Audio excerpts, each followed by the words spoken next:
racing drivers won't claim to be big fans of chicanes. So unfortunately for those that have a great aversion, today we've got an overabundance of them.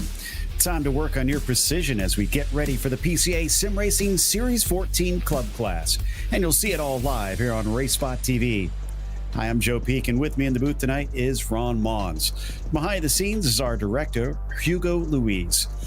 Well, we're thrilled to have Princess Cruises as the 2025 PCA title sponsor.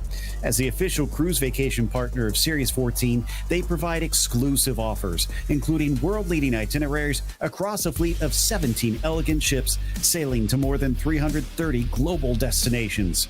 Reach out to the PCA concierge team to book your next adventure today by calling 833-679-2188. All right, Ron, we are into the penultimate round now. It is getting down to crunch time. Oh, it absolutely is. As much as chicanes may be the word of the day here around Zolder, there's another word that starts with C that I think is going to be popping into these drivers' heads, and that is championship. With only 2 races left to go from this season, a lot of these drivers are going to be eyeballing this one race that we've got here from this series in the month of November to try and set themselves up as best as they can in the driver standings. Which, as you can see, Ryan Cowley right now sitting in a very good position, and that's because he's got pretty much all wins in his hands right now. His drop round is Spa, the first race, the only one that he hasn't won so far here in the club class, with Kellen Heimbucher trailing by a decent amount, but not impossible to overcome at this stage. Just going to be very difficult with only 2 races to go. John Gibson then very close behind with only 100 points between himself and Mike Matson as well for that 3rd place. And then things really tighten up. If you look down between Matson, Gregory, and Neville, only 100 points between 3 cars on that one. Another 40 points down to Martin, where Doran, Bowers, and Gerbino all remain incredibly tightly packed at the bottom. As we head over to the qualifying, we are in the last stages, only about 2.5 minutes left to go. And I was going to say we have one driver that hasn't qualified, but it looks like we now have at least one lap for all 39 drivers.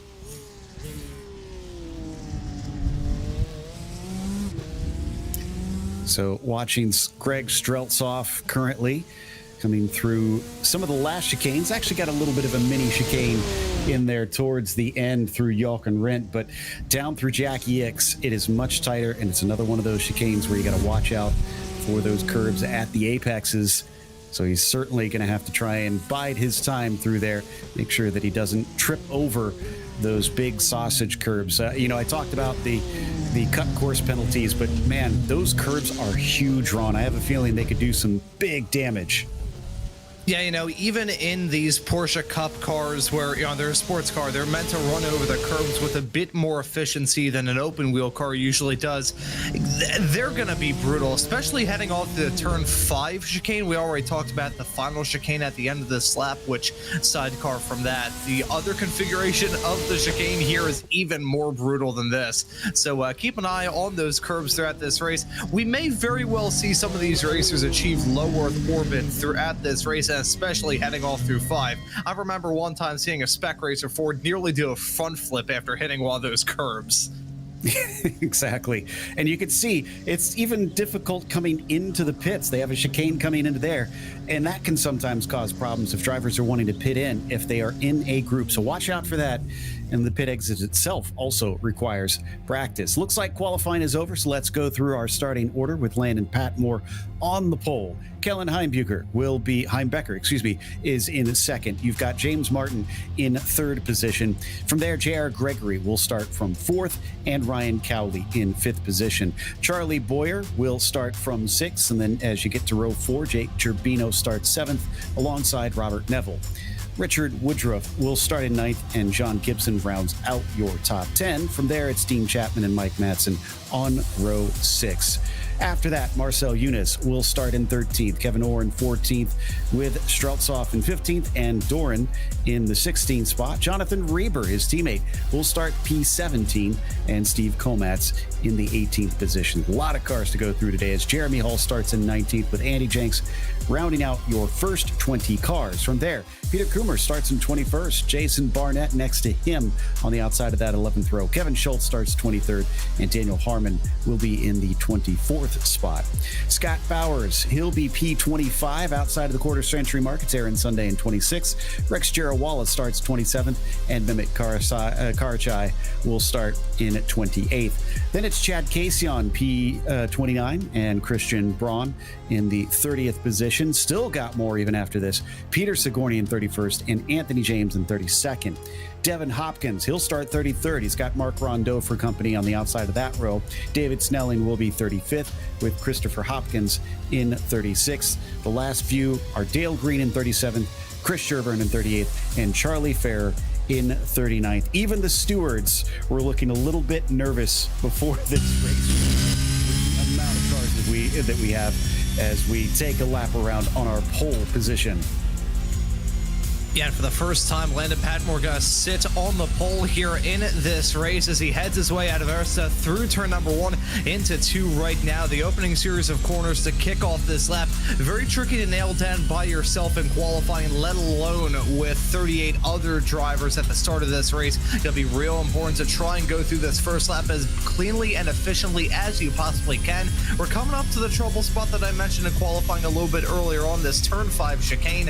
Pretty much a flick. You just got to turn in the car and hope that you don't achieve low Earth orbit by whacking one of those curves as you crest the hill through turn number 6, down this chute into another chicane here at the top end of the track. iRacing marks off the entire top end of the circuit as solely turn number 7, which does slightly infuriate me, but that's neither here nor there. The very tricky corners through this section. Keep an eye on that one, though. You don't have a lot of runoff area to speak of. You got some grass and gravel, but you also have that very ominous tire barrier on the outside of that as well. Here's turn number 8. I think could be a good overtaking opportunity. If you get that done through there, you're going to have an unobstructed view through that turn 9 yuck and rinse section. And now through Jackie X, the final chicane at the end of this lap.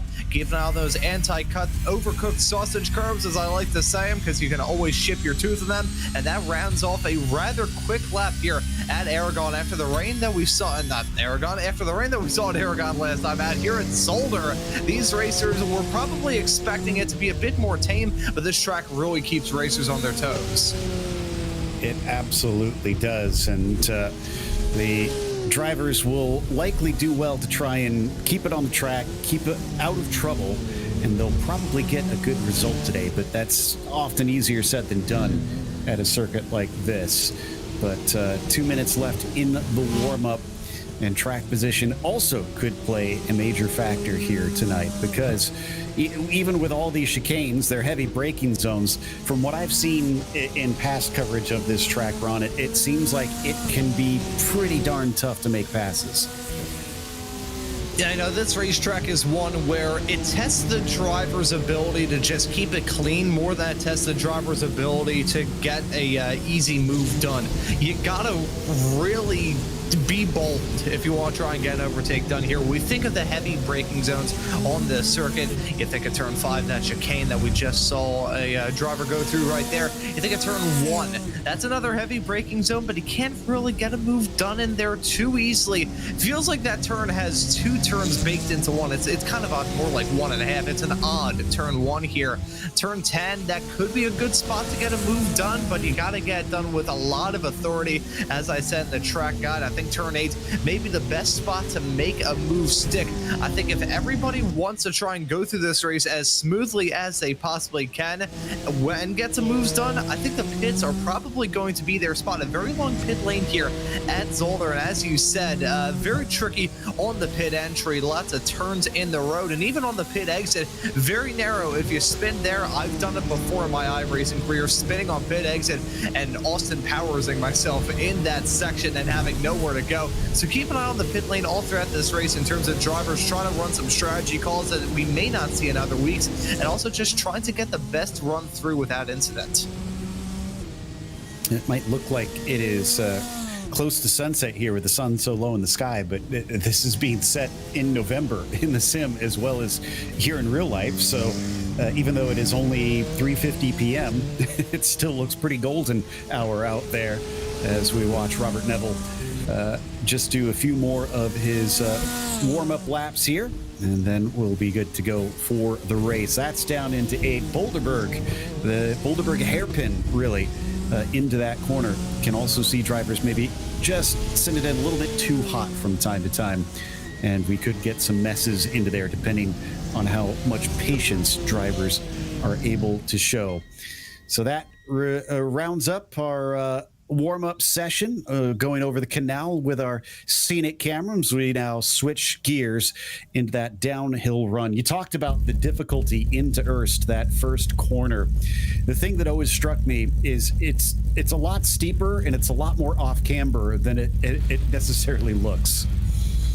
Yeah, I think of turn 1 being a rather plain Jane corner, for lack of a better term, but then when you head your way off through there, it feels awkward in a way. All sorts of race cars, as you head your way off through there, you just kind of go through there and you get the sense of, I'm not really sure if tension is the right way to put it in your own head when you're driving through a section of racetrack and you're like, I don't know whether I'm doing this really well or not very good at all. You can never really tell in turn 1. It's super tricky. Keep it on that exit curb through there as well. Very tall curb. You got gravel on the outside. Keep it on the gravel traps here as well. Not a lot of grass shoulders off in the first few turns of this lap. It's pretty much just racetrack, small thin line of grass, or even if you don't get that all, it's just the paint, and then bang right into a gravel trap.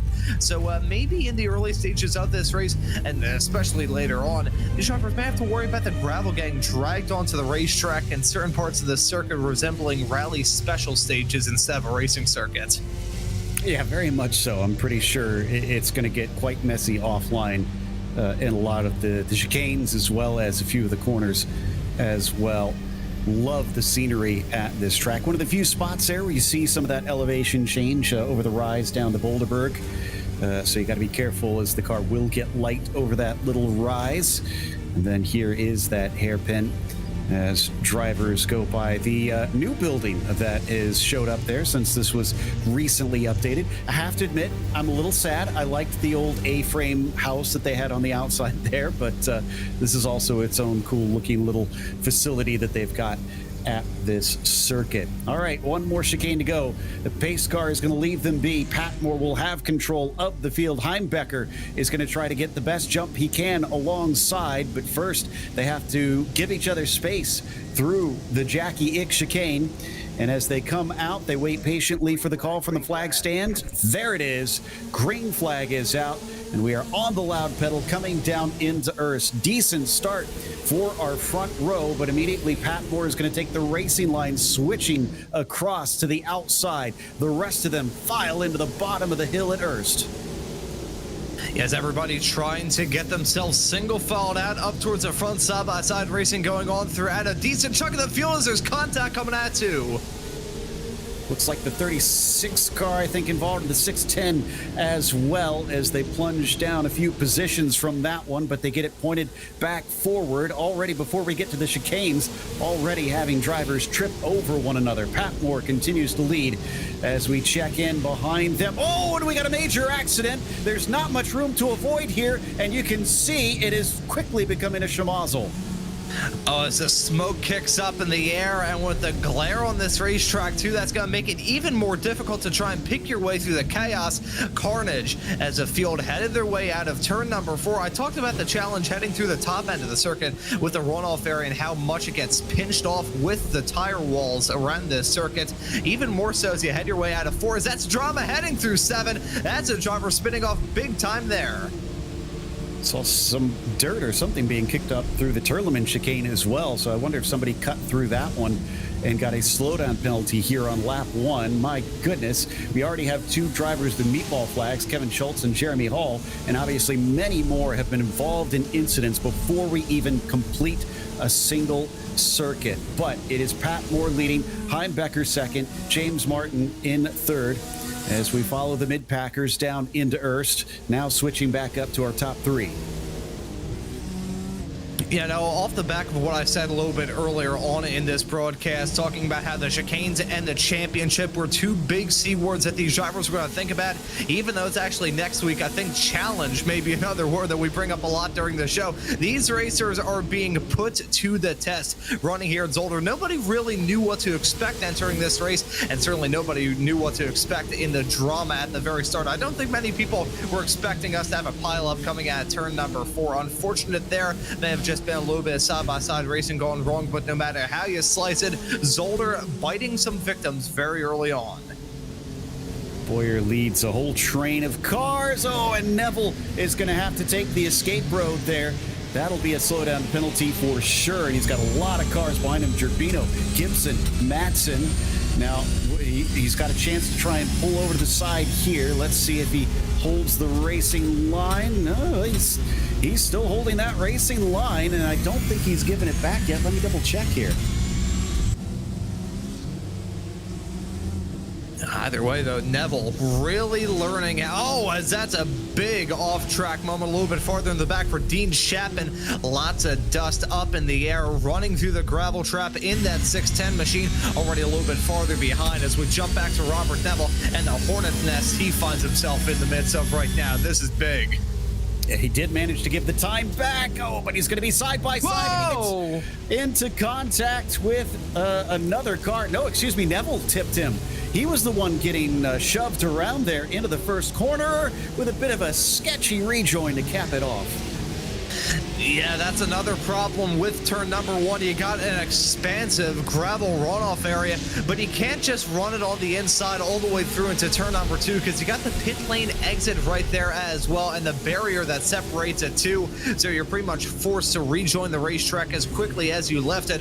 Unfortunately there for Neville, may pick up any sort of penalty if the drivers felt that they were impeded too much and report that to race control. And in the midst of all that, what I said right before we grabbed the green, some gravel getting dragged onto the racetrack there too. Well then, and we got another. That was Jarawala, I think, cutting across. He gets back onto the circuit after the Kleina chicane. And coming up over Buttes, he's got it back under race pace now. Was that somebody off big time as they head their way up through that section? I think that may be Rondeau in the 011 car as he's very slow, heading his way off through the twisties there. I believe that may have been him as we take a look at some of the drama that happened right at the very start. There's a contact involving Kevin Orr as he headed his way through out of 2 into 3. We were talking about the trouble that may arise heading off through the first sector on lap 1. Unfortunately there, it started early and then continued on from there. And then didn't quite see if that was the 7 or the 1. That was the 1 car, Andy Jenks, excuse me, the 34 car rather, that spun coming out of turn 7. And then Steve Komatz, who finds himself facing the wrong way temporarily down into Turleman, gets it spun around nicely. Meanwhile, somebody else coming into pit lane. Oh, and more cars coming together at a very high-speed corner. Yeah, that was a moment that sent Dean Chapman off. I thought it was a single car spin. It was not. He had some help there, and that's got to be huge for him as that's the moment from Neville that pitched him into a spin heading down into turn number 1. And then it was very sketchy on the rejoin as we take a look from the race spot helicopter heading down in there. It was the lightest of taps. But the problem with turn 1 here, I talked about it being a very awkward turn. When you go side by side through there, it can be very awkward too. And unfortunately, I think that may be what caught those racers as we see Scott Bowers with a half spin, recovered nicely and kept it out of the fence heading off to the chicane right at the top end. Reaper, another one losing control. Somebody did a good job checking up there just in time, not causing a bigger incident. It's the 113, another victim there with Turleman. Seems to have been a real sticking point so far into this race, taking a brave rejoin, thankfully given room as he comes back into the racing line. As more drivers running off the track a little bit farther behind, how that was heading down into turn number 8. I don't think there's been a single turn on this racetrack that hasn't caught at least somebody out. I mean, I said this not too long ago, and I'll say it once again because I think it really rings true. This racetrack, as much as Aragon last time out 2 weeks ago here in this series was very much so an unknown quantity, a track that doesn't get a lot of love on iRacing, and plus in the rain, the only rain race from this season. We are expecting a little bit of drama there, and we most certainly got it at Aragon, but this track I would say is even more of a question mark because there's a difference between, I feel, a track that everybody is learning for the very first time and another one where you kind of know it but don't know it at the same time. It's like learning a new language. If you don't know any single words in the language, you're gonna be fine. If you know only like 15% of the language, you're going to tell somebody thank you when they, I don't know, slam a door right in your face. Ryan Cowley, in the meantime, here in 19th, in 5th position in the number 19, chasing on JR Gregory. Has about 2 seconds to make up. You can look at the concentration on his face, frankly. Almost a look of concern, it feels like, as he navigates some of these chicanes. And the sun also in a not very advantageous position, as you can see, coming down to the braking of one. Yeah, even in the sim, glare and visibility troubles heading down into these turns can be a huge, huge detriment to these competitors. And especially if they had some drivers going off the track right in front of them, they may be having they may have a little bit of dirt on their windshield, some bits of gravel stuck onto it, and that could make the visibility even more tricky. So you may see a lot of racers run their windshield wipers. That's not an intimidation tactic. That's just to try and clean off their windshield. Because, of course, unlike an open wheel car where you could just rip off a helmet visor, tear off, you can't do that here in a Porsche Cup car. I think Dale Earnhardt tried to do that once in NASCAR back in the 80s when he got some mud on his windshield. But I would be stunned if I ever saw a driver get halfway out of their car to tear off a windshield tear off as they're driving on the track. Charlie Ferrer here, hot on the heels of Christian Braun, coming up to the Kleine chicane. Again, watch these drivers try to be as clean as possible through there. In the meantime, Anthony James just in front of him has got Scott Bowers all over his heels. Look at how much they're having to crank into the wheel there as they go through some of these sharp little fiddly chicanes. And Bowers is absolutely turning the screws here. Let's see if he's close enough coming into Boulderberg.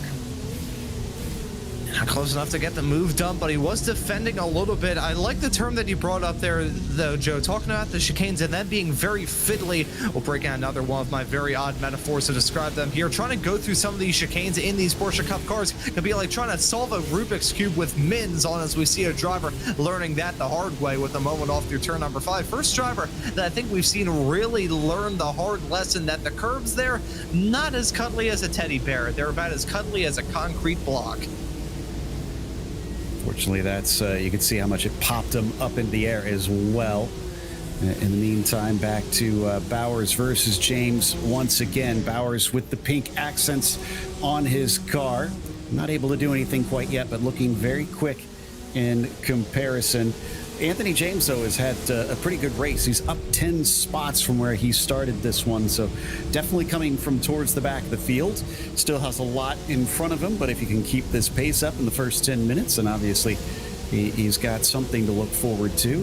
They're both going to manage to get through the Kleine chicane, and it looked like a pretty decent exit from that angle. I don't think Bowers has enough of a run here. Yeah, they're close, but it's not going to be an overtake between those two yet. It's a black flag in the air for Aaron Sunday. Not sure if that's down to penalties for any sort of incident out there on the racetrack or incident points already. We'll bring in another word. The C word's really coming out in full display here on the show. I think we could add a fourth one to the list, that being calamity. In the first 11 minutes of this race, we've probably seen more drivers have their own self-involved mistakes going off the circuit on their own accord than we have seen from the entirety of this season. This has been a really tough cookie for these drivers to try and crack. Yeah, that black flag was because of an incident with the number 60 on lap 1. So Aaron Sunday got that, as well as Kevin Orr on lap 1 for an incident with a 610 car. So there's our first 2 penalties being doled out. Meanwhile, Sigourney with the likes of Hopkins and Farah in a nice little fight in front of him. Look at how close they are racing. A little bit of a different line there from Hopkins, seeing if he can maybe get the over-under on Farah, but no, they don't have enough of a run coming down into Bianchi that time. Still, he gets another shot out of it coming out of there towards Kleina. Yeah, but going for a move in here can really mess 2 drivers up in one shot, and I think they know that for sure. Not going for the move. It doesn't really make sense to go for that overtake either. If you can save up a run heading out of 5 through turn number 6 into the top end of the circuit here through the chicane, it may be fiddly. The curves may be deadly, but you can get a good overtake done through there. And if you break the elbows at someone, the driver that you're overtaking goes off the track and picks up a slowdown, well, you won't have to worry about them for quite a long time after that. There was a little bit of a look to the inside, but nothing doing, while the 331 of Aaron Sunday has to come to a halt for a brief moment. And that was not related to his penalty, which it looks like he's already served. Not sure why he decided to pull off and come to a complete stop there in the gravel. Thankfully, in the sim, you cannot get stuck in that gravel if you come to a stop like that. But in the meantime, still watching Braun with Fair close behind here, and then Devin Hopkins as well, the 7-11, still holding off Peter Sigourney down into Earth. They're going to be about equidistant from one another here in the first quarter of the race. And as we get farther along in this event, I think I'm starting to see these racers crank up the level of aggression slightly. I think they are settling into a groove, going back to the comparison that I made about this track essentially being one that most racers know of the existence of, but they don't really drive around the track too much. Once they start to get a bit more experimental, look for the moves. In the case of Peter Sigourney, trying to look to get a move done heading off into the turn 5 chicane. As we see these racers get a bit more acclimatized to this track, we're going to start to see these racers settle into a groove quicker. I think we saw a little bit of it 2 weeks ago at Aragon in the rain. Of course, changeable conditions created a bit of a different style of racing than we usually have, obviously, because we had a lot of rain there, and it's been bone dry for every single race thus far this season. However, these racers, once they settle into a groove, they may be feeling a lot better about their chances. Well, and a little bit wide there for Scott Bowers. That's going to cost him a position, unfortunately. So down 1. Oh, we got some help. And they tangled. That was Bowers and Dale Green, I suppose, that were in this little incident. We had been watching them fighting before, but it has really unfolded in an unfortunate way. Yeah, I saw that car and just a plume of smoke a little bit farther up the road. I thought it was only 1. Nope, it was 2, and they tangle in the braking zone heading down into turn 8. With that being a fantastic spot to get a move done, can see aggression boil over there. Unfortunately, I think it was just cars a little bit too close for their own comfort heading down in there, and sadly, that's going to take them out of contention, at least for now. So have a long way left to go in this race with 44 minutes and 50 seconds left on the clock. There is still a lot left in this thing. I feel like drivers maybe need to calm down a little bit. It is, I have to say, a lot more single file than what it started as, but I feel like we're seeing a few silly mistakes out there today. I thought, or at least I hoped, we would have left them behind in the wetness at Aragon, and there's another one. You know, as much as comparing a wet race to a completely dry one may seem a little bit out there, even from the comparisons that come out of my mouth. I mean, hey, like 5 minutes ago, I was talking about solving Rubik's Cubes with mins on your hands. I still think there's a lot of truth said in just comparing, though, wet weather action at Aragon to this race here today.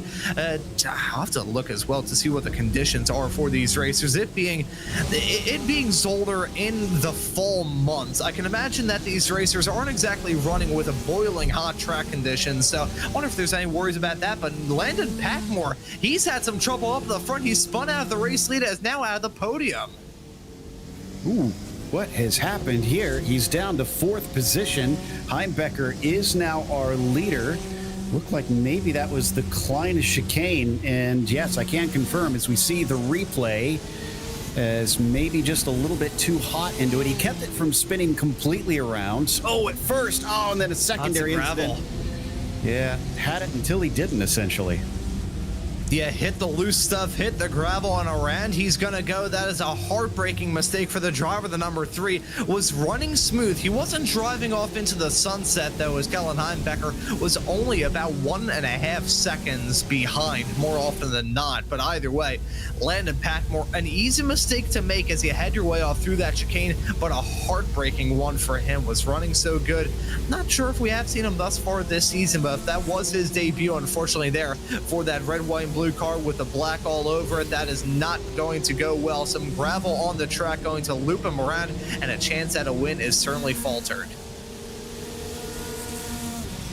So this bumps up James Martin into 2nd. J.R. Gregory is actually pretty close to him in P3. Martin, though, is about 6 seconds, I should say, behind Heimbecker. So that's a big distance at this early stage. Snelling showing he needs repairs. Obviously, he's got a black and orange flag.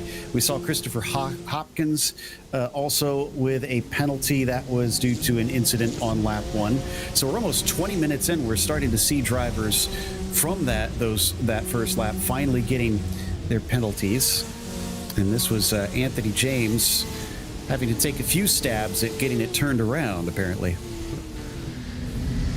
As we take a look at some more drama going on, that's Kevin Schultz with a spin coming at turn number 8. This time is going to impact the wall, so that is going to affect the front end of his number 18 car quite a decent amount. The tire bundles here on iRacing, not soft and cuddly. They're not that soft and cuddly in real life either, but that's neither here nor there. But contact made, got to put some damage on the front bumper for sure, and maybe even some suspension damage if he hit it at an odd angle. Doing a raise, though, off the back of the discussion I had just a couple of moments ago. Landon Patmore is actually a rookie in the PCA, making his very first start. I gotta say, outside that mistake, which easy to make, even if you breathe on the curb, sometimes they can bite. Oh! Holy moly. That was Sigourney, I think. Yeah, that was Peter Sigourney just threading the needle, somehow avoiding an accident. I thought for sure he was going to plow into the car ahead, lose another spot here to Chris Sherburne for good measure, as he works his way into the X chicane. So the 222 has avoided disaster, at least what could have been a worse disaster, I should say. Yeah, that could have ended a heck of a lot worse than already did Sigourney. Given the drivers around him, definitely a spook, I think, is probably the best word to describe it. We are a couple of weeks removed from Halloween. I don't think that sort of jump scare is going to be received too well, as side-by-side racing going to go on as they head their way off through turns number 2 and 3. Sigourney trying to hold on to that spot for dear life, and looks like he'll be able to do it as they head their way out of 4, but another off-track contact! Dean Chapman, unfortunately, collected, and he bounces back onto the track. This is what we talked about earlier. This is such a narrow part. Thankfully, all those behind able to avoid, eventually finds an opening that Sigourney can get the car facing the right way.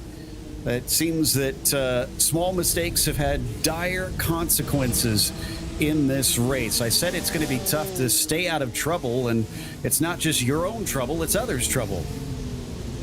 Oh, Dean Chapman, I think, just suffered a 14 quintillion G impact into that outside tire bundle. Right as I was calling that, he hit the fence and bounced back at roughly the same speed. I think I got whiplash just looking at that crash. As we're going to take a look at it from Chapman's perspective. Oh, hit right at the end of that tire barrier. Going to send him the other direction. So a game of ping pong as they head their way out of 4. Not the first incident we've seen through that section of the racetrack. May not be the last here either, and I think with that secondary impact, he may have just blown up the motor in that race car. Rear engine, obviously, here with these Porsche Cup cars. Look at that. That is a sledgehammer. That's not even a sledgehammer shot. That's pretty much just a train coming in and hitting that car right in the front. Yeah, and then you mentioned the engine in the back. He does get a huge shot to that on the other wall as well. incredibly, I don't see a black and orange flag for that one. I don't know how. That car's made out of tungsten. Yeah, apparently platinum or something. In the meantime, this is the number 6 carrying on. And that is Christian Braun sitting in 21st position with Jonathan Reber just ahead. That's Charlie Ferrer behind. Reber in the purple car, though. Whoa, look at this. He is starting to get awful close to that rear diffuser. Unfortunately, drops back just a bit, unable to do anything at this stage. Marcel Eunice, though, the latest to incur the wrath of the stewards and has a black flag. Yes, an unfortunate moment for him. A lot of black flags have already come out. Also saw a second one from Sunday not too long ago. Maybe that could have potentially been from him coming in to serve the initial black flag. Not sure what the deal was, but unfortunately for Aaron Sunday, his race is pretty much over before it even got started. He's down in 38th at the moment, 3 laps down. Yeah, he's quite a ways away. I don't see a second one right now, at least from the stewards. So it may have already, or it may have been from a bad pit exit or something to that matter, because this is a tricky one to do a safe pit exit since it is so long and there is a long guideline that you have to stay within. Regardless, like you said, it's just been a bad day all around for him. In the meantime, we continue to watch that 6-car flirt with the edge of grip just off of the racing surface. Charlie Ferrer gets a good run because of that, but it's just too short of a straight coming down to the Kleine chicane. Look at how he bounded over the curbs, though. Man, that turn 5 chicane, I said it right towards the start of the show, and I'll say it again. You could very easily strike the moon if you even look at those curbs the wrong way. These cars are big, they are heavy, but even so, if you hit that curb in a wrong way, even look at it the wrong way, bing, off you're gonna go. Ferrer not able to pick it up, unfortunately for him. While he is trying to catch back up, we want to give a mention to Princess Cruises because they're the 2025 PCA title sponsor. As the official cruise vacation partner of Series 14, they provide exclusive offers, including world-leading itineraries across a fleet of 17 elegant ships sailing to more than 330 global destinations. Reach out to the PCA Concierge team to book your next adventure today by calling 833-679-2188. And we had a car in pit lane that unfortunately discovered one of the pitfalls of being close behind another car and trying to maximize your pit entry. I think got into the rear bumper of that car ahead just because they were expecting they could fly forward a little bit quicker than the car braking for the corner. Yeah, as much as we have talked at length about the many challenging sections of this racetrack, which, I mean, hey, you've already been able to see that thus far here. A lot of drivers have felt the burn here on this racetrack. That pit entry is also quite sketchy, too. I'm trying to think of tracks on iRacing where the pit entry is directly on the racing line, heading into one of the heaviest braking zones, if not the heaviest braking zone on the entirety of the lap. I will eventually come up with a racetrack soon, but Zolder is the one that pops into mind the most because you've got to drop the anchors big time heading off in there. So if you have a racer right behind you who's looking to enter pit lane, there's really no smooth way that is going to go. You either have to check up and lose out on a bunch of time, or you pretty much just have to keep your fingers crossed, hold that steering wheel tight, and close your eyes before we see cars spear off the track into the gravel trap. That pit entry is definitely a relic of a very old school racetrack here at Zolder. It's been around for a while here, this. I was going to say Montreal is very similar in that regard. We're watching on board with J.R. Gregory, though. That is for position. This is second place, nearly making contact with the rear bumper once again, but that causes him to check up, and Martin scoots away up ahead of him. Battle for P2 still taking place, a fair margin behind Heimbecker. And that's a good shot there for Montreal as we saw that very close quarter stuff heading off through the chicane. Even though I've talked about the turn 5 chicane a lot, and we just saw some drama hang down to the turn 10 chicane at the end of the lap, I think the chicane at the top end of the track has been even more of a challenge for these racers. It's a mix of a lot. You got unsuspecting curves that you think you can run over rather smoothly, which turn out to be just sitting around waiting to catch out just the latest victim. But it's also heavy braking spots. Look at Patmore going for the dive on Gregory into one, and it looks like he's gonna make that move stick. But Gregory into the wall for Gregory. Contact between Patmore and he. He'll get it back onto the track. Tracks a whole lot of gravel while he's doing it. How damaged is the car, though, with that contact with the Armco? That's the big question.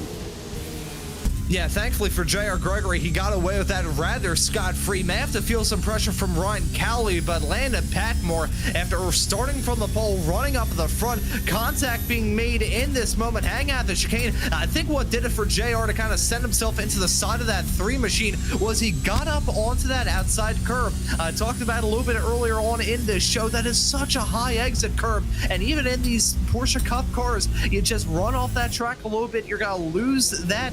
You're going to lose the grip. You're going to lose the ability to stop on that gas pedal. Unfortunately, there for JR, I think that's exactly what happened. Hit the gas a little bit too hard over that curb, looped the car around. He would have just gone for a regular spin, but unfortunately for Landon Patmore, he was there to get caught up in the crossfire. I'm not sure. Those replays, it didn't look like he was losing control. It looked to me like he was trying to take the racing line. Remember, it switches over to the left-hand side, and the car next to him just was not moving over as quickly as he was. I think it was more of a miscommunication from what it seemed there. In the meantime, Heimbecker now leads by 8.5 seconds with all that battling happening behind him. Martin gets to run away now that Gregory and Patmore have had their incidents. But Patmore down to 7th spot after starting this one on pole. He certainly has the pace. Like you mentioned, he is a rookie in the series. We know he's quick, but I am seeing a little bit of that lack of experience rearing its ugly head. Yeah, unfortunate there for Patmore, the rookie here in this series, making his debut. Started off so good with a fantastic qualifying run, but things not going well here as Ryan Cowley gets a move done on Gregory to jump his way up into 3rd. So your multi-time race winner from this season, 4 wins in the past 4 races, running in P3 at the moment. So it has been a good comeback drive from him. So we take a look on board with JR. And there, I guess you are exactly right there, Joe. I thought it was a little bit of sliding around there, but from that onboard shot with JR, can't really see any counter steering going into that. So yeah, I think he was just trying to slide over to the other side. Yeah, it's the question is that going to net him a penalty in this one? Great move by Cowley, although took quite a bit of curb as well coming through that Klein chicane to make it happen, but that bumps him up into the podium positions. All of his podium finishes so far have been on that top spot as we got another driver coming in, J.R. Gregory, the first of our front runners to elect to take a pit stop about halfway through. Yeah, so J.R. Gregory coming down pit lane. I wonder with the attrition that we have seen thus far in this race, whether or not it will spur some potentially off the wall and maybe a little bit wacky strategy. I think I said that right at the start of the show, where we may see the pit strategy rear its head a bit more here than we have seen some of the other dry races, just because this track is such an unknown quantity. I also think with the way this track is, the amount of times that you have to go on the brakes, maybe do a little bit of lifting, you can maybe add in a bit more lifting and coasting than you would at other tracks. I wonder if we are seeing that pitch strategy really get played by some racers who may have run into some drama a bit earlier on, or just looking to get a good result here today. Meanwhile, jumping up once again here towards some of our drivers having a little 3-way battle. I think that is that Patmore. Yeah, that is Patmore with Gibson just in front of him, and that's Charlie Boyer there in 4th spot. It's all quite close to one another. Oh, but Patmore, when I wasn't looking, I was checking at Simon and scoring, seems to have gone awry coming out of turn 7, and is again having a tough time trying to find an opening to get that car clear and running. So this now leaves it up to Boyer and Gibson. Here is on board. This one definitely was a getting loose moment. Yeah, and he also smacks a tire barrier with the rear end of that car. I wonder if there's any sort of damage done to it as we take a look. There was the contact. It may not seem like the hardest hit in the world, but that tire barrier does stick out at a rather odd angle. I think there's a lot of things leading up to that spin. I think there's maybe some contact with that inside curb. I think some of the dirty air coming off the back of the car right in front may have set that car running a little bit easier than it usually would. No matter how you slice it, though, unfortunate way that Landon Patmore's race has gone. He was leading early on, but as we've gone into the second half, things have fallen apart.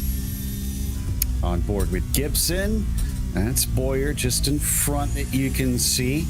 Both of them looking like they don't have too much of a problem this time through the Kleina chicane, over the hump at Butte, and then back into the braking down at Turleman. This has a triple apex chicane, very tricky to try and line up and get the run here. Set yourself up for the run out of turn 7, and both of them doing a very good job. They look pretty composed at this stage. Big look to the inside by the 911 car, but I think it was just showing the nose rather than making a legitimate move.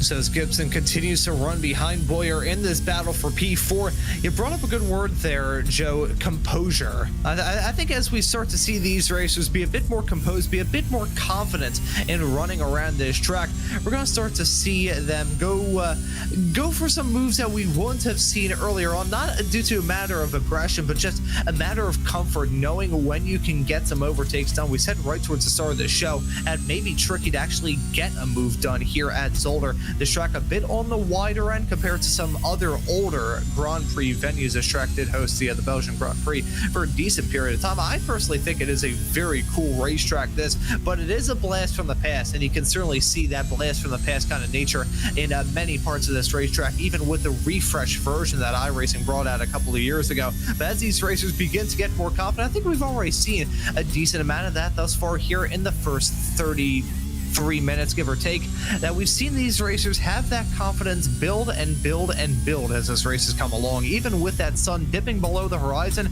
and the grip probably falling away with it. Yeah, certainly getting cooler and cooler on the circuit.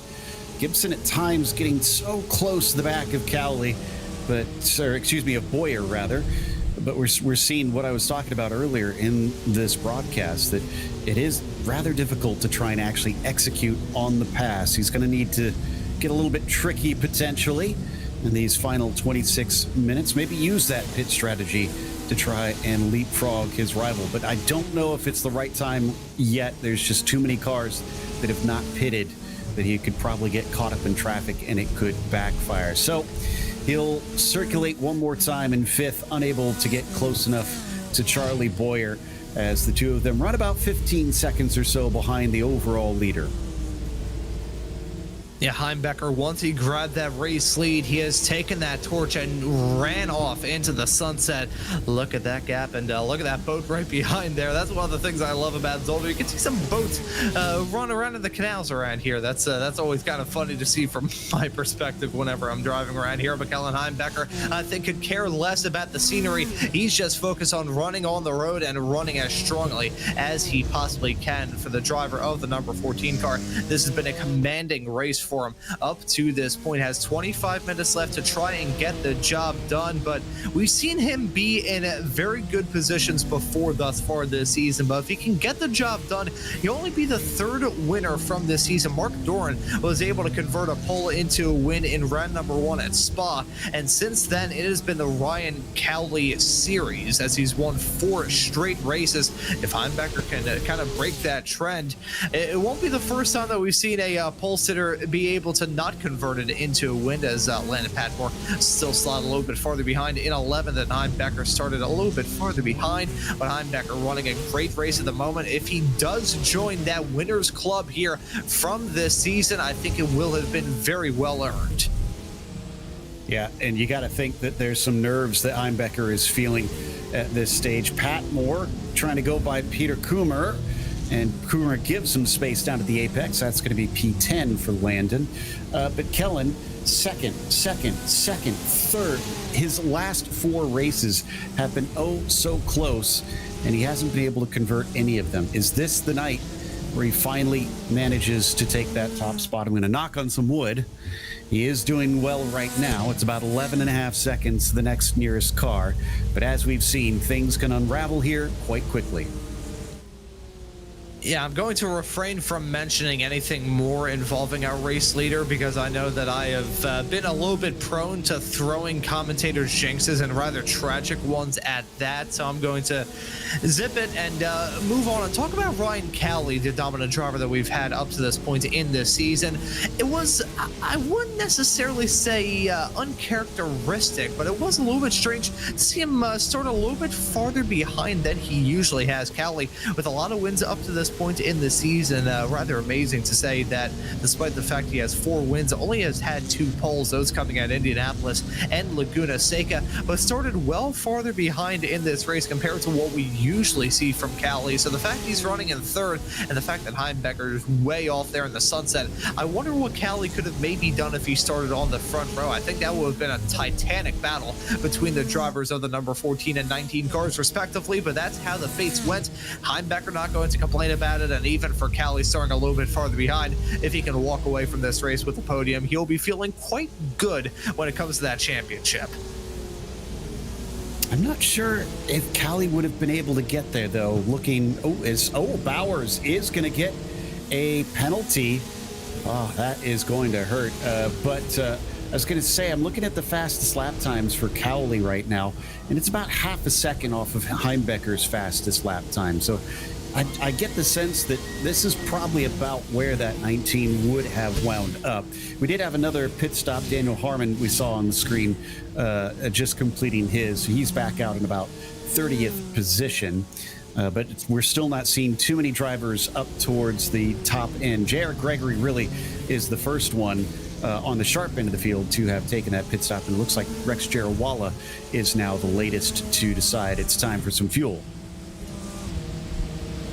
And now as we get closer and closer into the final third, we will see pretty much everybody else come down pit lane, and some of the racers who maybe came in early will have to come in for a second stop. I'm not sure if some of them will be able to make it all the way through to the very end, because we did have quite a lot of early pit stops. And speaking of, Galen Heimbecker's actually come down pit lane with 21 and a half minutes left on the clock. An interesting call. So about 2/3 through this race, he should have plenty of fuel to go farther than this, as evidenced by all of his competitors streaming on by. James Martin will obviously inherit the lead here temporarily. Cowley keeps going. Charlie Boyer as well. Woodruff carries on. Not seeing anybody of that front group deciding to join him. Will he be able to get back out in clear air? I think that's really the big problem that he has with this. If he comes out in traffic, that could be a problem, not just because I think he'll lose a lot of pace. Remember, he had about, 10, 11 seconds, something like that. I think it's the trouble that we've been seeing in the mid-pack that's really the concern. Yeah, if you are running comfortably up at the front, come down pit lane, exit out, and find yourself in the midst of a knife fight, you're not going to be feeling very happy. So I think Galen Heimbecker has done himself some favors by being able to exit out in front of a bit of a hornet's nest around him, but he just needs to keep that car on the road, keep it clean, and make sure that none of those racers really start to battle with him, as Peter Coomer looks to try and battle in that 333 machine. Thought there was going to be a move heading off into 5. Instead, he whacks the curb and may feel some pressure for some drivers a little bit farther behind. That's a lap car, I believe. So that's not going to be a swap or a spot for actual position. So we'll have to see how Robert Neville and everybody else may be able to close up that gap here soon, as Ryan Cowley and James Martin actually swapping spots up at the very north end of the field, as Cowley has come down pit lane. Fascinating to see everybody coming in for much earlier calls than we usually see. Yeah, this is, again, atypical here. Maybe doing it in response to Heimbecker while he completes his pit stop.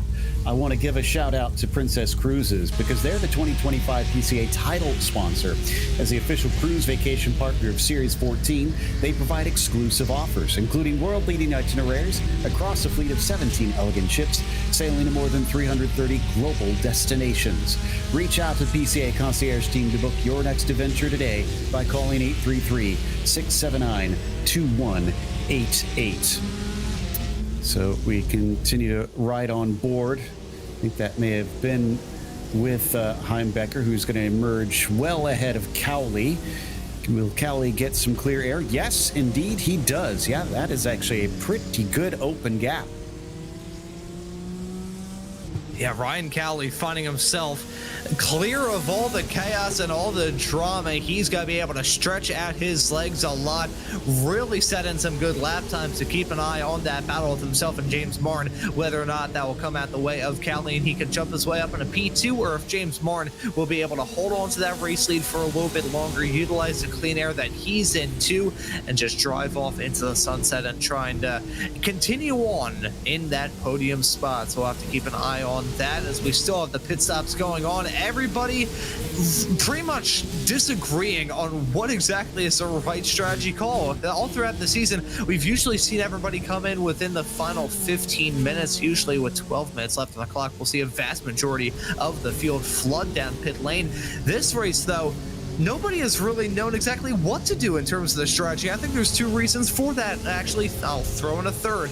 The drama that we've seen out there on the racetrack has most certainly thrown some other racers' strategies completely asunder, as they've had to try and claw their way back up the field after some drama a little bit earlier on. This track being an unknown quantity can most certainly affect what these racers do with the strategy also. And throw in the midst of all that as well, the very sketchy pit entry and exit. Even the exit is brutal. I talked about how narrow it is coming out there. If you spin, you're pretty much going to be parked nose to nose against the barriers. Haven't seen a driver Austin Powers themselves yet. Emphasis on yet. I would not be shocked if we don't see that between now and the end of the checkered flag, just down to pure statistics alone. And also the pit exit, where you go out there on the racetrack, you're spat out right on the inside of turn number 2, which if you are a driver on ice cold tires on a rather cool track, I mean, hey, looking at the track depths, we have been cold tonight. That is going to be horrifying, because you're going to see those racers approach and the bright headlights flashing in your rear view mirror, and it's going to look like there's a missile chasing you off to bed. Yeah, it is only 67 Fahrenheit on the track, which is about as cool as it gets on the pavement in iRacing, when it's dry at least. So they will have to watch out for those cool tires coming back out. James Martin is now in. Charlie Boyer will take over the lead. An interesting note on Heimbecker's choice of when to pit is while he did have to come out pretty close to Coomer, he cut that a little bit tight. His next car up has been Landon Patmore. And Landon was at about the same pace, with him being the pole sitter. So that actually worked out well for Heimbecker, as Patmore actually just pitted in this time. We can see on the right-hand side of our screen. In the meanwhile, nice little fight here coming down around the hairpin and towards the Jackie Ick chicane. We've got Chris Sherburne here in 21st position, as Charlie Farrer in front of him abandons that fight, and that is a good example of just how much quicker the car who is not braking for the corner really heads into that pit lane. As I mentioned that we were going to have a battle for second, has really intensified between Ryan Cowley and James Martin. Martin just came down pit lane and was briefly in front of Cowley. However, Cowley was able to get that move done to jump his way up into what is currently P10, would be net P2 as a result of these pit stops, as Landon Patmore has exited about well farther behind, slotted 17th in that number 3 machine. Still got to commend the rookie in his effort in his very first race, joining a series and running at Zolder for your first ever event in the PCA. That is a tough ask. So although there have been a couple of mistakes, I want to give props where props are due to our rookie driver running in P17. Of course, do have some more pit stops going on, with the top 5 all coming down pit lane at the exact same time. We'll definitely jump up from that P17 spot. Mark Rondeau picking up a disqualification in the 011 car. Oh, and for those not familiar, there is an incident limit in this series, so that's why he has been DQ'd, as he has taken too many off tracks and contacts and various problems out on the circuit. Peter Coomer as well, I think, was stopped on the track for some reason. He's now made his way into pit lane.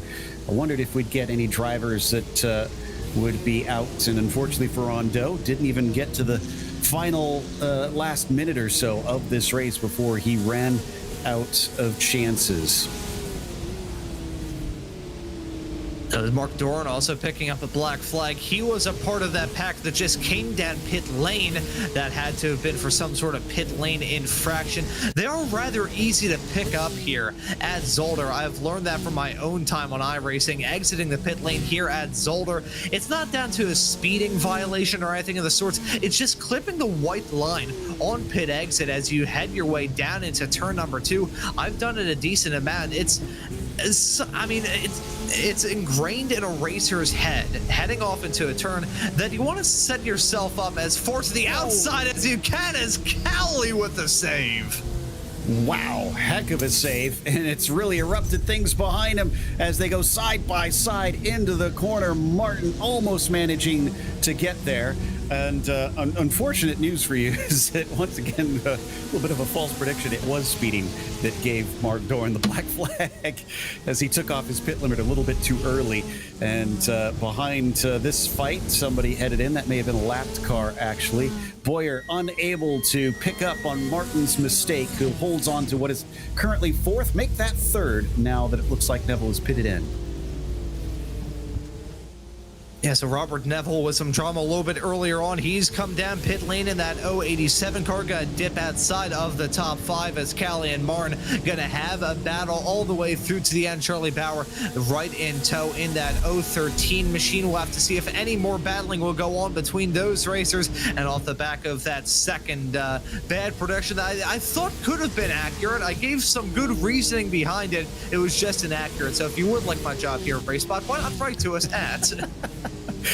Don't be so down on yourself. It happens. Mark the envelope. I don't like that ginger talking into my ear on these shows anymore. It's, Landon Patmore emerges in 10th place. A top 10 you would think would be good for a rookie, but I think considering he put it on pole, this is a less than stellar result. But I'm sure a lot to learn out of this one for the number 3 car when he comes away. And he's only got to make it another 12 more minutes here to wrap this one up. He could still catch up to Streltsov. It's about 4 seconds, but he's going to need some massive pace to catch the 642 before this is over. Right now, though, I think everybody biting their nails for Kellen Heimbecker. He still leads. It's 15 seconds. He is handily ahead, but he's got to execute from here. Yeah, just needs to keep it on the road, keep it smooth, and keep it clean as we get closer to the very end. Sometimes you can have a sort of situation develop at the end of a race like this, whether it be hour-long here in the PCA or whatever race you may have. You get to the very end and you have target fixation on that checkered flag, and it starts to get a little bit more focused on the end of the race than you are on actually running the laps and doing what you need to do to get there to the very end. So I'm sure everybody throughout this field, they've seen what's going on in this race, and they just want to keep it on the road. As Ryan Cowley and James Martin still close together. Thought Martin was maybe going to have a look. He peaked very briefly, but wasn't able to get a good exit out of turn number 4 into 5. Still slotted in P3 in that 705 machine. Chris Sherburne has come down pit lane as well in the 135 car. That's jumped Landon Patmore back inside of the top 10 in that number 3 machine. However, we've still got some good battles going on throughout this field, even with only 10.5 minutes left on the clock.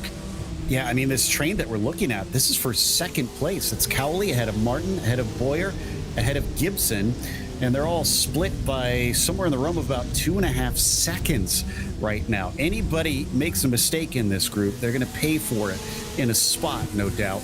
But Cowley is the one with the most to lose up at the front of them. Can he bring home this 2nd place? Even though it won't be a win, it'll still be pretty darn handy in perhaps sealing up a championship. I'm not sure exactly what the math does because of the drop weeks, but I'd say another 2nd place will do him no harm on that one, as the lapped car tries to stay out of the way of these 4 and thankfully does a good job, but definitely held up. I think Boyer and Gibson are there at the tail. Yeah, I am surprised that we haven't really talked about the lap traffic too much here and how difficult of a spot it is to get moves done on lap traffic everywhere around this track, no matter where you are, unless that lap traffic drops the anchors and slows down by about 5 seconds to let you go on the straightaways. It's always going to be a little bit nerve-wracking reeling in some lap traffic. This track is old school, narrow. The runoff areas are just grass and gravel, maybe a small little patch of asphalt on the inside of some of these fiddly chicanes. But outside of that, you've got nothing to help you out. This track is one where you have to learn self-reliance very quickly. If you can run around this track and not have to have your hand held throughout it, you're going to be fine.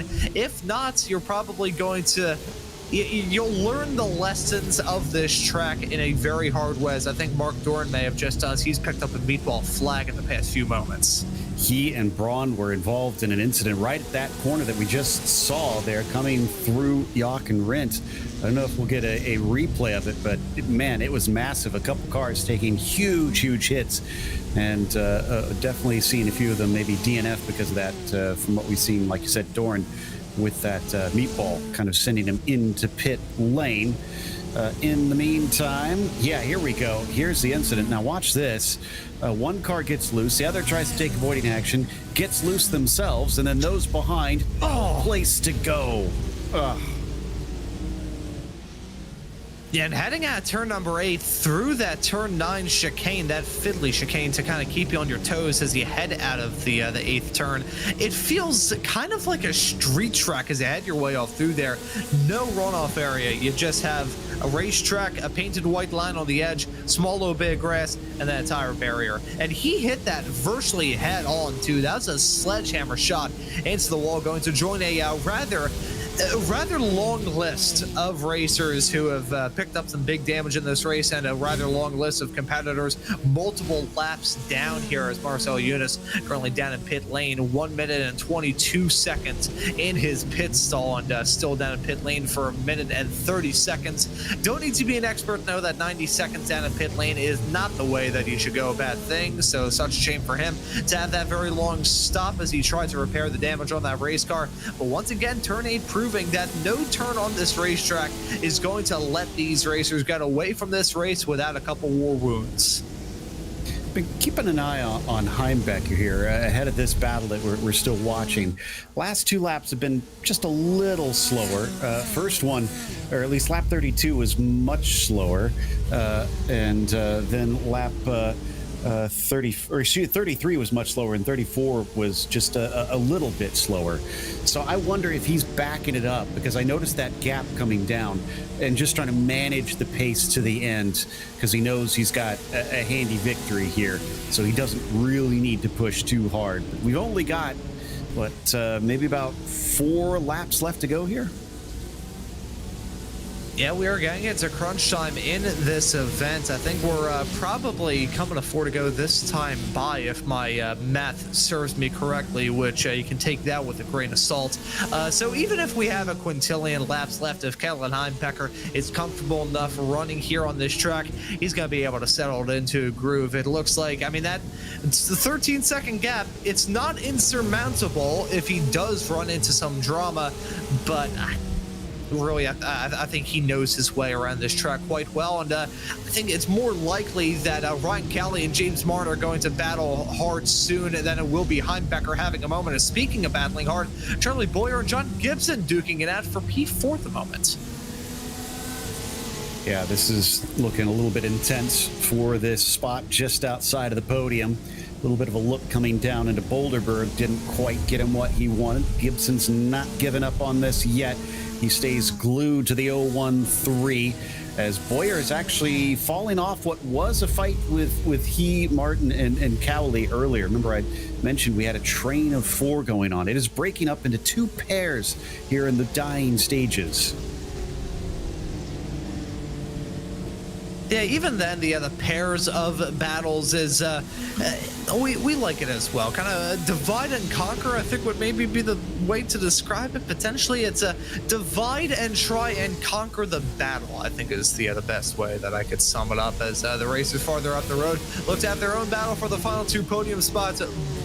Charlie Boyer and John Gibson going to have their own battle for the final 2 spots inside the top 5. As much as we always talk about the battling for the championship win, because everybody wants to eye that gold medal and the driver's points at the end of one of these seasons, the battling a little bit farther behind can still be intense, and there could still have some points merits to win if you do finish in front of one of your main rivals. A lot of these racers that we see out there on the racetrack run with us race in and race out. We haven't seen too many racers just completely drop out throughout the 6 rounds that we have had leading up to the end of tonight's race.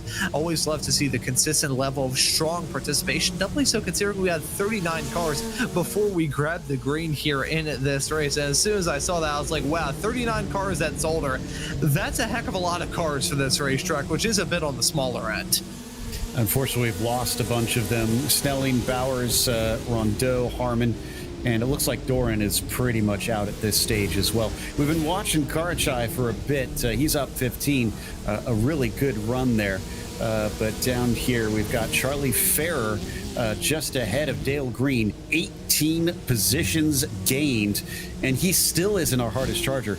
You jump up to Chris Sherburne in 19th. He's up 19 positions from just about dead last on the grid to rise his way up the field. So this is about to get very fun in this group, being led right now, it looks like, by Jonathan Reber in 20th position, but being closely followed as Andy Jenks in front of them has run into trouble coming out of the hairpin. Yeah, and he's got meatball flag too. Yeah. That had to have been a big hit into the tire bearing. You can see that car maybe crapping a little bit as he tries to trundle that machine back into pit lane. This is going to be a little bit sketchy with that car right off the track in front of him. There was actually 2 cars off the road as they had their way down to turn number 10. May have been another case of misjudging the braking zone into turn number 10, and contact made, and that's going to affect that battle quite a lot. We'll start off by taking a look to see what's happened to Andy Jenks, who's not only got a meatball from that collision into the wall, he's also picked up a black flag on pit entry. I'm not even going to speculate what that was because it'd probably be incorrect, as there was a moment with Reber running into the back of the car right in front. Not sure who that was, but either way, a slice of contact into 10. Wow. This is where you just have to bring it home, and drivers finding it maybe a little bit too tough as Gerbino versus Casion comes down to the last little bit, and it is almost contact between them into Turleman. They'll somehow get away with it. Look at how much debris is all over the track as well. Drivers have been dragging that on all night long, but Gerbino finds himself with work still yet to do. Casion is not succumbing to the immense pressure that the 113 is putting up. Yeah, so as this battle continues to be intense, you brought up a fantastic point that I raised a bit earlier on, talking about the gravel on the outside of this track. That can make getting a move done a little bit more difficult as we get farther along in this race. On that racing line, it's going to be smooth, it's going to be clean, the tire rubber is going to be laid down on the racetrack. You're going to be feeling the grip. Step 1 foot outside of it, though, and run off into the dirt, and it's going to feel like this racetrack has been turned into a giant slip and slide. Look at the pit exit as they headed their way through 1 into 2. Didn't get to see it too much under the lights here at Zolder. However, there was a whole lot of gravel on the pit exit. I'm surprised we haven't seen a driver loop it coming out of there yet, as I believe we are now on that final lap for Kellen Heimbecker on track for his first win. He just recently crossed the line. He's got about 12 seconds, and the gap has been going downwards, but like I said, pretty sure he is managing that gap. If Gerbino would love to try and bridge the gap in the meantime, my goodness, he has been so close to Casion. Just can't seem to do anything with how tight he is running. Just needs to line him up, I think. He's going to get another lap and a half here to try and make this pass stick somewhere. That is not a car for position behind him. It looks like Chris Sherburne's about 4 seconds back, so that must be a lapped car that is suddenly showing up in their mirrors. Heimbecker, though, with not much time left to go. In fact, I think Heimbecker just came through Turleman. He's close to putting these cars a lap down. There he is now. Yeah, Heimbecker heading his way into turn number 8 for the last time in a few moments. Thankfully for all parties involved, Heimbecker won't have to worry about the traffic as it's too far up the road, and those racers won't have to worry about your race leader overtaking them. But what a drive from the number 14 man, as he is only a few turns away from victory. Always the bridesmaid, at least for much of this season. But now he no longer has to play second fiddle. Kellen Heimbecker is going to take your win, his first of the season here in Belgium, and with a handy margin, 12 seconds over Ryan Cowley, who now rocks up behind him to the checkered flag to get himself another podium. His first that wasn't a win, as Martin raced him home for it. Look at how close it was there for that second place. Let's look at how close it is for the battling a little bit farther behind. Greg Schitzloff trying to race it all the way through to the very end, and he's not going to get P8 over Mike Madsen. So the battling involving Jake Gerbino, we run on board with the Connecticut Valley driver in the 113 car, running in 17th. He's lost at 10 spots since the drop of the green, but wants to make up maybe a couple right at the very end. A black flag for Kevin Schultz. That's going to ruin his race. He won't be able to serve that black flag either, since we are on the last laps. That will be about 40 to 45 seconds added onto his time once we get the checkered flag. But I don't think Jake Gerbino is close enough to get a move done. Leslie goes for a dive, which he's looking for. He's going to be close to it, cuts back underneath. This could be it. The exit, though, does not give you much time before the line, and no, he doesn't have it, although that was a very good effort, as it was a tight battle, 0.08 of a second between Gerbino and Casey on at the line. Only 20 cars out of our 39 starters are going to complete every lap. Many of them wound up getting lapped by the leaders today, as it was about a minute and a half lap, so it's not particularly short, but apparently the pace difference was quite big, and I'm sure the cut course penalties that maybe happened a few times played a part in that, as Heimbecker was our winner in the end. Ryan Cowley with a second place over James Martin, finishing in third. Charlie Boyer still manages fourth, while behind him it's John Gibson getting a top 5. J.R. Gregory was 6th, Richard Woodruff in 7th, and Mike Madsen in 8th. Greg Streltsov will finish P9, and Pat Moore, our pole sitter, only a top 10 for him today.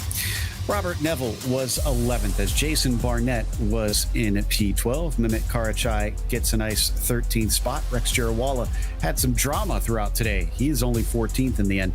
Peter Krumer was 15th, and Chad Casion barely finishes ahead of Gerbino there in 16th and 17th, respectively. Sherburne was 18th, and Dale Green 19th, while Steve Komatz rounds out your first 20 cars. Second half of the field sees Jonathan Reber in 21st, with Charlie Fair in 22nd. Then it's Christian Braun in 23rd, followed by Devin Hopkins in 24th. After that, Dean Chapman gets your quarter century mark. Peter Sigourney was 26. These are all cars that are a lap down, obviously. Anthony James in 27th, and Kevin Orr 28th. Marcel Eunice 29th, and Jeremy Hall finishes in 30th today. Last few drivers sees Kevin Schultz in 31st, Christopher Hopkins in 32nd, and Andy Jenks. I believe our first DNF, Sunday, Doran, Harmon, Rondeau, Bowers, and Snelling having a pretty forgettable today out there, as this track took a lot of victims. But one it was not able to claim was Kellen Heimbecker, who finally gets to stand on the top step. Is this a monkey off your back? You've been so close all season. Boy, this is actually my first PCA win. I'm super excited. I've been working really hard.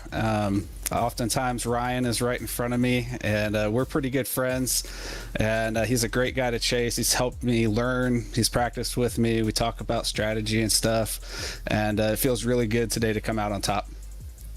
I saw the gap up to 15 seconds at its highest, but in the last few minutes or so, it kind of came down and came down. Now, were the nerves getting to you, or were you intentionally backing off?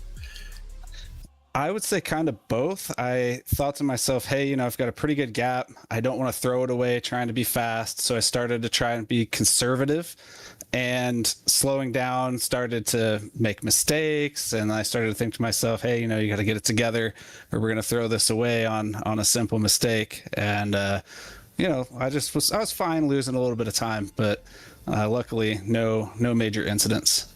Well, let's look away from the negative emotions towards the positive here, because this obviously for any driver who finally gets that first win is usually a huge confidence boost. What are you feeling right now, and what do you think this does for your future?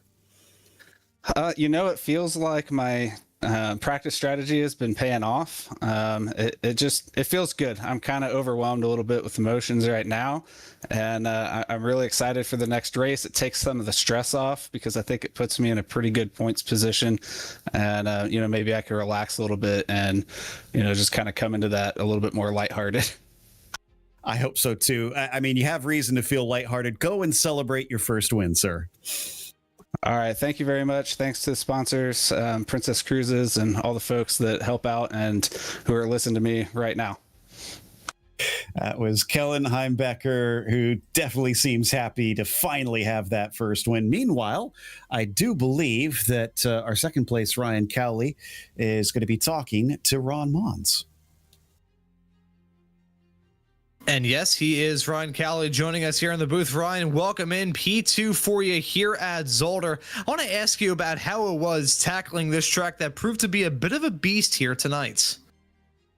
Yeah, this is the most difficult track. Like I was on the wheel the whole time. It doesn't look that hard, but the car is just on edge on every corner. There's just no relaxing. Like it's so edgy. Yeah, just a relentless assault on the car. You always have to worry about the next turn, and no turn around this racetrack is like the ones that came before it. This may be an odd question to ask. I don't think I've really asked this before on the show. What do you think was the most challenging turn on this racetrack, if you can name one single one that caught you at the most? I'm not going to try to pronounce the name of it. Jack. Well, I told you I'm not going to say it, but it's the one with the giant black sausages, because like the left side will kill you and the right side will launch you. But for me, I feel like I got the rhythm on that pretty good. But going into the really heavy right-hander, like the car was just on edgy. I just could not get the brakes. It did not like heavy braking. It was really skittish. Yeah, I can imagine. Even so, with the cold conditions that we had throughout this race as well, just a lot of things piling into one that made this a very difficult race. But you walk away with a P2, must be feeling good when it comes to the championship. And just to end off this season here for Series 14 on a high note, we head off to VIR next time out. Yeah, well, congratulations to Kellen. Congratulations to Jay Martins. I about killed him going into pit road, and then when I was out and he entered pit road, he kind of rolled over for me. I felt like he probably could have forced the issue a little bit and kept that position. So congratulations to both of those guys, and VIR for the finale. Here we come. Yeah, looking forward to seeing what you're gonna do there at VIR. But man, thank you for joining us here in the booth. Congratulations on the P2, and looking forward to seeing you out there at VIR next time out, Ryan. Thanks, you guys. Thanks, Princess Cruise and PCA Sim Racing. Yep, and thank you as well. That takes us to our third place finisher, James Martin, who was also in that big group of cars, about four of them all together there at the end, all vying for podium positions. Was that stressful, being so close to some fast competitors there in the dying stages, James? Yeah, absolutely. You're racing in the dark, and you're just, I tucked in behind Ryan and used his lights the last 5 laps. So, yeah, it was a lot of fun, but yeah, a little stressful. And a half second at the end between the two of you to decide that P2. Were there any temptations to give it one last go in the final corner? Yeah, I kind of gave it up there when he came out of the pits, and that's on me. But, Ryan's fast, and so tucking in behind him, podium position, that's awesome. Glad to hear that you're still feeling satisfied regardless. How do you feel about VIR, though, next time? It's definitely a bit of a different nature compared to what we've got here. Yeah, I feel like with so many of these things, it's just about the qualifying. If you can get out kind of, in that first 2-3 positions, you can avoid some of the stuff that happens. And I didn't do that the last couple of races, quite frankly. But VIR is awesome. It'll be fun in the Cup car, so it'll be a blast. I can confirm it is a fantastic track for these cars. Well, again, congratulations, James. That is a podium finish today. Thank you very much. And a shout out to Nicky with last 10th. He's been awesome for me.